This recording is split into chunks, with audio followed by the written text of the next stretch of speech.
Кочанските бизнисмени се посериозно се соочуваат со проблемот со откази од страна на работниците поради незадоволството од ниските примања, меѓу другото и поради COVID-19 кризата, која удри по сите сегменти од економскиот и социјалниот живот. Оние работници што немаат избор и мораат да останат на работните места се жалат дека во производните хали многу работни места се празни, со што и на нив им се зголемува обемот на работа.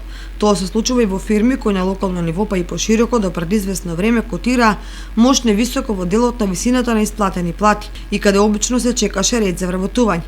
Меѓутоа, корона кризата се чини ги исплаши сите и предизвика деловна и економска несигурност, по големите газди, чии возни паркови вредат по неколку стотици илјади евра, ги стегаа каишите до крај и ја прифатија политиката на владата да се спасуваат со минималци. Поради ваквите состојби, се почести се коментарите дека здравствените последици од COVID-19 наскоро може да паднат во сенка на оние во стопанството, економијата и социјалниот живот, пред се на работничката класа. Од друга страна, животот на вересија, преку енормните задолжувања на граѓаните порано или подоцна, неизбежно и силно ќе им се удри од глава преку враќање на кредитите и каматите.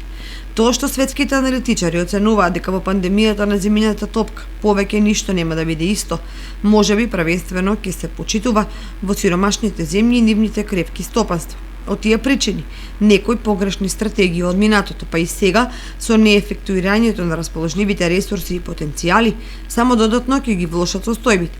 Ако општина Кочани имаше изградена и на располагање браната Речани, со се што таа со себе носи, ако соодветно ги искористеше геотермалните води, ако изградеше стратегија во за производството и воопшто земјоделието, многу работи сега ќе беа во поповолна позиција.